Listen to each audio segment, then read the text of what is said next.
Catus Maximus here. This is a quick video on basic maintenance on impact drivers. These things are super popular. They're probably the most popular cordless tool and one of the most popular tools period sold.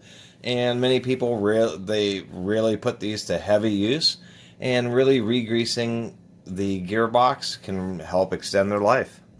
Many times when they fail, it really is the anvil, either internally on its little wings or externally fails.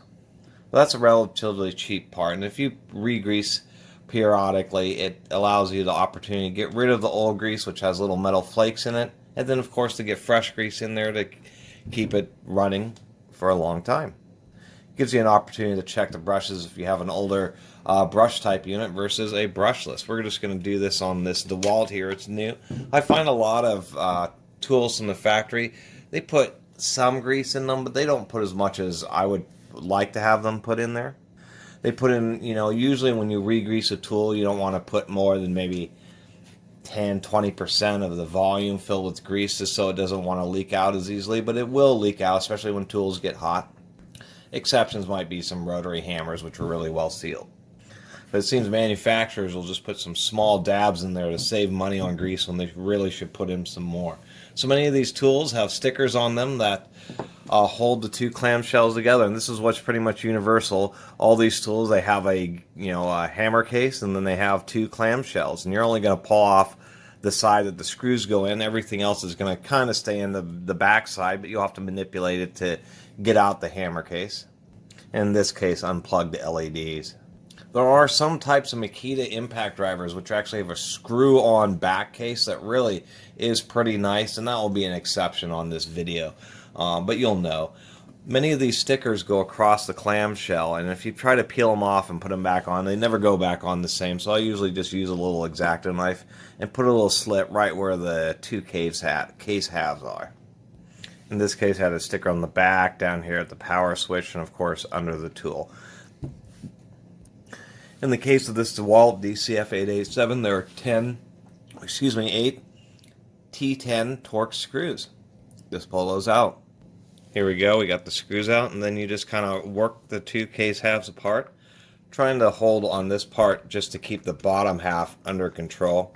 And it does take a little bit of manipulation.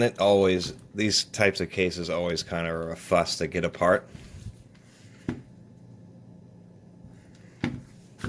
And it just takes a bit of, they're really molded very tightly. What, I'm holding on to the wrong part. Forgot I was actually holding down the case half. And then the upper, and they're designed to really come apart like this. And we can see versus older tools on the new brushless tools, the controller for them is huge. I mean, it just fills the entire handle of this tool. So if you have brush tools, your brushes will be right back here. This is a brushless tool, so instead it has its special position sensors back here. But this is where your brushes would be, and you'll be able to see if they're getting real short and it's time to replace them. This is generally, serviceable because the LED lights that lead to the front are actually on a little plug, and you want to pay attention to the little track that they run in here. It's pretty easy to get these wires pinched, putting these assemblies back together. And they really are tucked down in there pretty tight. Hold down the little trigger and it just unplugs nice and easily like that. This is where it gets a little bit fidgety because you have to lift this whole kind of assembly. You don't have to lift it all the way out, but you have to lift the front case out enough to separate it from this other half. Depending on your impact wrench, sometimes the motor just will slide out, and sometimes you'll have to twist it. It'll be like a twist lock type of system. In this case, it just slides right out, and what I'm trying to do is keep as much as possible in the front, and that's not working. It's all staying with the motor. So on this DeWalt, the bearing is, there's two ball bearings, one on each side of the motor, as well as a ball bearing that supports the carriage on the back, and the front is supported by the anvil itself on the nose. And this is tightly fit into the plastic, so you have to kind of wiggle it and pull it free. And there is an O-ring, you'll have to pay attention to that. That does help prevent a bunch of the grease from getting back into the motor itself, as well as prevent a little bit less dust from getting in there. And just to see, this is how these things are real simple. It just has a little fork. Someday I'll do a review of how I modified the quarter Milwaukees. The quarter Milwaukees actually use a significantly different design. They're pretty amazing. And then this is the ram. When you impact and the anvil is stuck, the gears turn this part, and I can't compress it, but the spring, this little thing runs on a couple of little tracks that are angled. So it twists. This thing retracts until these are pulled back enough to where it skips, and then as it spins around, it both spins around and kind of unscrews and pushes back forward again, hitting the two little forks in there, delivering an impact, and if it gets stopped up enough, it will just continue to wind this up, and it will skip and then spin around and impact, and that's exactly what you're hearing. And they put an okay amount of grease, but there's still, it's just like a light coating on the parts, and I really like to put quite a bit of grease like right inside here, and then it'll spin out and work its way throughout the mechanism. This is going to be fun to try to get reassembled, just because there's that O-ring there which is going to want to pop out and get caught up and folded up. So at least it's kind of easy to re-grease these. I do have a small grease type needle. It doesn't actually have the needle around the tip off, but it just makes it a really nice sharp point so you can really get in and deliver grease exactly where you want it. And I just put some right on the inside here, just like so. And it will kind of, maybe a little bit in the gear area here. Do a little bit on the other side. You don't want to put too much in there, but I don't like having to re-grease tools all the time, and I like the idea of having a bit extra in there, so it's just plenty of extra grease. A big property of the grease isn't the grease itself as so tacky, although that does help, is the fact that over time, kind of, the grease is more like an emulsification, where there's actually liquid, kind of heavy liquid gear oil mixed in with other components, and as those other components break down, they kind of release that actual liquid oil, helping coat and keep everything well lubricated. And that's why old tools that sit around for a while seem to always be leaking oil, is because that's actually what grease is doing, is over time it's slowly releasing. And yes, high-grade greases, especially the modern synthetic ones, surprisingly enough can last decades. They can last a huge amount of time. I've taken apart half-century old tools that just had standard grease, and because the gearboxes were relatively well sealed,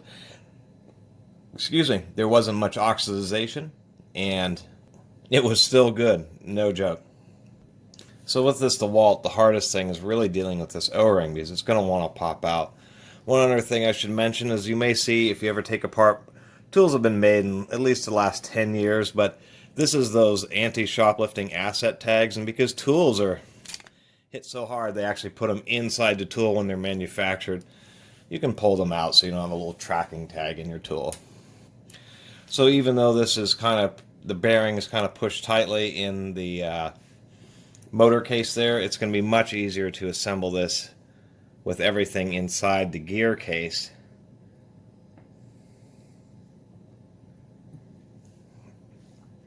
This actually has an orientation. That ring points towards the motor. And then it has little cutouts in the aluminum case here that it will sit down in. There it goes. And then the O-ring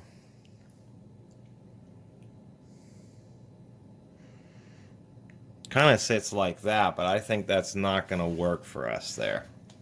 I think I'm just going to have to try to delicately get the O-ring to sit on its tiny little lip. I think it's just going to get pinched too much in this situation. And try to get the whole thing assembled.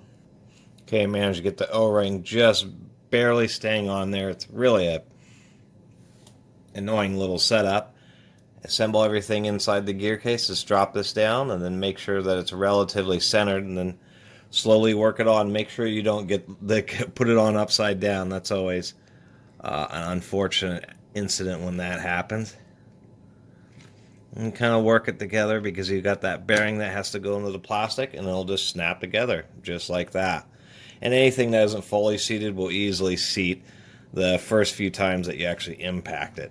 If stuff comes out like that, it's not really a big deal. The worst thing is the darn little reverse levers for the trigger switch always seem to want to come off. And you have to get them on their little posts. Fortunately, on these newer brushless ones, the wire, even though they have more wires, they're more well organized. So you don't really have an issue if anything comes apart. You just kind of all push it back in there, just like so. And we're just going to do the reverse of what we did before. We're going to put this wire in there, tucking it in this little place, plugging it in, getting the case halves apart, and reinstalling the screws.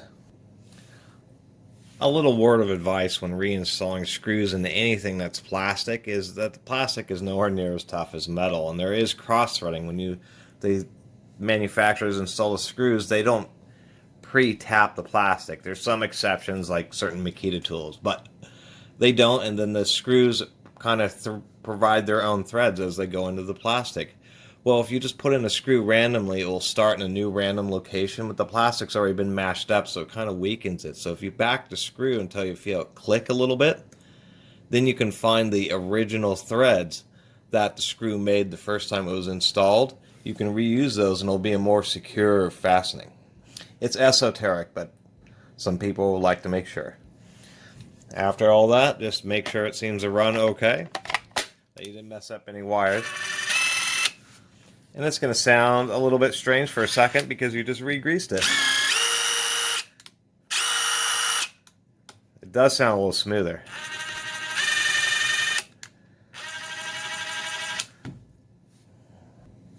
And just give it a few impacts and then you're pretty much ready to go.